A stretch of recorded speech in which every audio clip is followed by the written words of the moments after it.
I now call on Deputy Colm Keaveney. Deputy has 10 minutes. Thank you, Concorla. In February 2011, this government inherited a country that had been placed in a pawn shop after a decade and a half of reckless economic and fiscal mismanagement. Now, in light of the presence of my colleagues here tonight, I don't want this to become an attack on Fianna Fáil or its then coalition partners. I just simply want to state some facts. And I believe that through a combination of weakness, incompetence, that the then government, under the pressure of the European institutions, managed to secure the liabilities of failed private banks onto the shoulders of ordinary people in this country. Coupled with this, the previous government had narrowed the taxation base to an extent that, in the event of an economic downturn, that the fiscal consequences would have been catastrophic.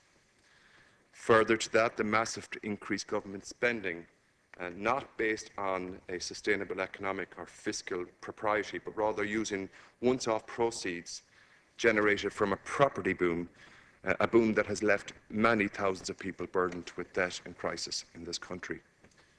Difficult issues were resolved not by reform, but simply by throwing money at issues.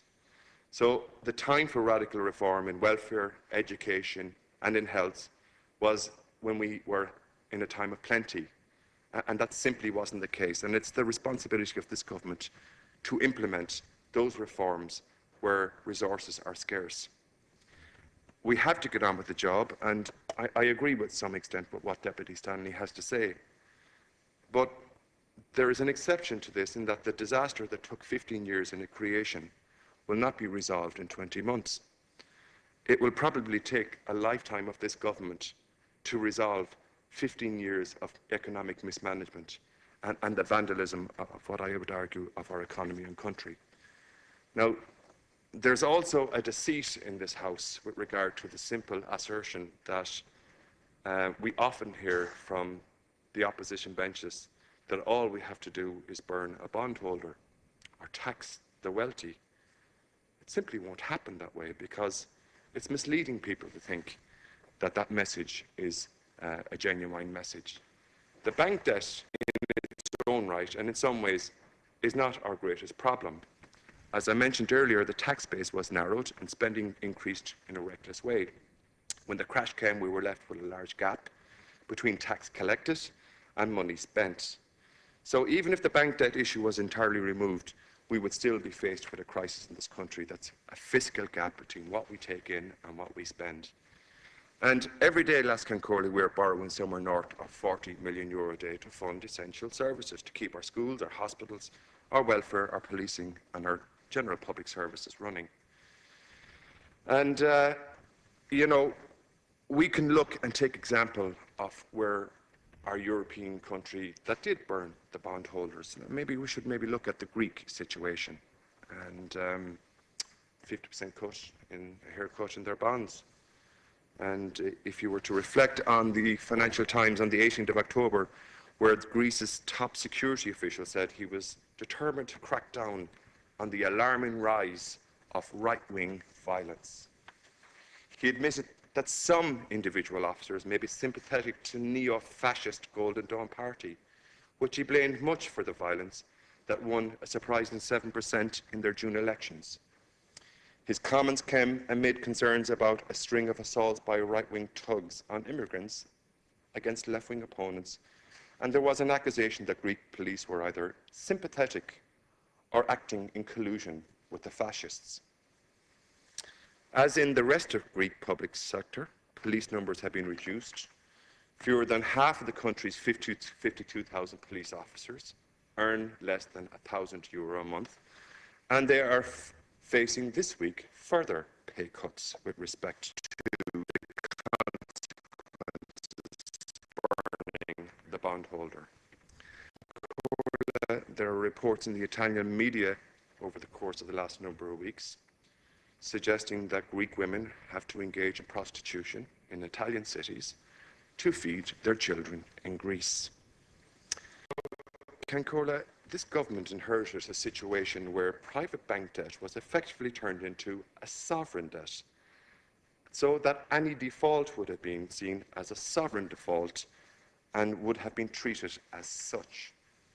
Any idea that we could have defaulted without a consequence is wishful thinking, or worse, those who express that view are deliberately misleading the public.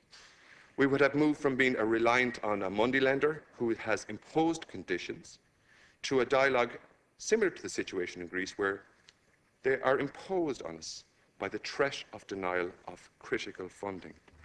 We could, of course, free ourselves from any need to borrow by closing the deficit immediately through radical cuts, massive tax increases, and the consequences of which would have been horrific for low-income families and those people on social welfare. It would be no doubt that middle-class people would have seen their incomes abolished. The destruction of a mortgage crisis would have had infested our society.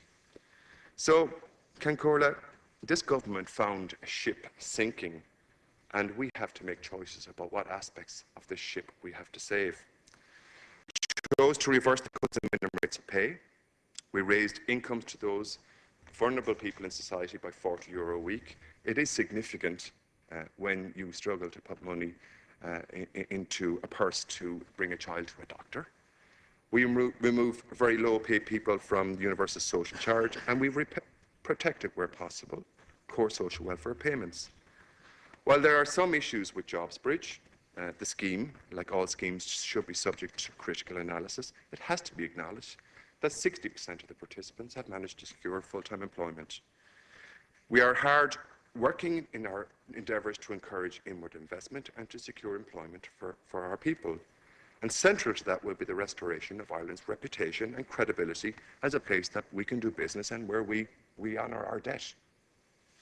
It's employment and investment that will do most to get us out of this difficult time. Central to restoring our reputation and giving confidence to those who might want to invest here is the issue of trust. The government has sought to address the issue of the bank debt by engaging in careful diplomacy and have made significant progress. However maddeningly slow it has been significant, and I appreciate people are waiting a long time for the resolution. But I can say to you, Cancórla, that this country will get a deal. And while others may not be in a position to say it, the debt, as it is unsustainable. I understand why the Taoiseach and Taoiseach don't say that. I absolutely do. Because they're sending a signal out to critically important foreign direct investment in this country about the way we would like to conduct business. And I think we need to accomplish and enhance our reputation by encouraging trust and confidence in a way that will secure that investment. There's no easy way of doing it. We have to go out with patient diplomacy and not knee-jerk reactions. 2 minutes remaining. This and our progress in addressing the fiscal position has been evidenced with our bond yield has been falling in excess of other EU states. There are issues that we need to address with regard to the burden of the fiscal adjustment, and the only consequence for me as a well-paid civil servant, let's be honest, I'm €100 worse off as a consequence of the household charge and €5 as a septic tank charge. This has not happened. This hasn't started. The CSO survey would clearly indicate the gap between those who have and have not. And the government, and all of us who sit in this government, and that side of the House as well, should take careful caution to the growing gap and the effect of the consequence of what potentially could be social unrest in this country. Because there are many people in the middle classes who are being squeezed by increased charges, wage stagnation, debt payment, and increased costs. They represent the core of our society and our economy, and when our fiscal position improves, we must focus our reliefs on those people who have carried the burden of the recovery of this country. It is the spending power of the middle classes of this country that will recover our economy. This budget must address the proportion of the burden of fiscal correction on those who have high earnings and have a capacity to pay. The budget will not be accepted by the citizens of this country if it does not feature social justice. The issue of tax exiles must be addressed. How can people who avoid paying tax in this country in a just society allow their families to benefit from publicly funded services such as schools, roads, hospitals, and so on?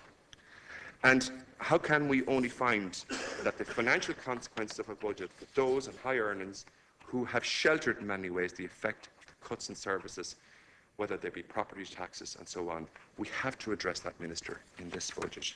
Can I conclude that we now see powerful groups such as the consultants refusing point blank to engage with the state with regard to playing their role in addressing this crisis?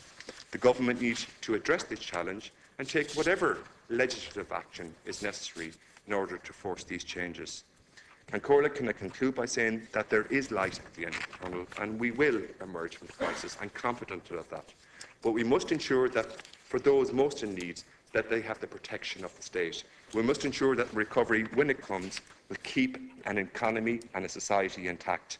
And most of all, we must ensure social justice, as it is, will not be sacrificed for expediency or for the lack of the participation of powerful vested interest groups in society.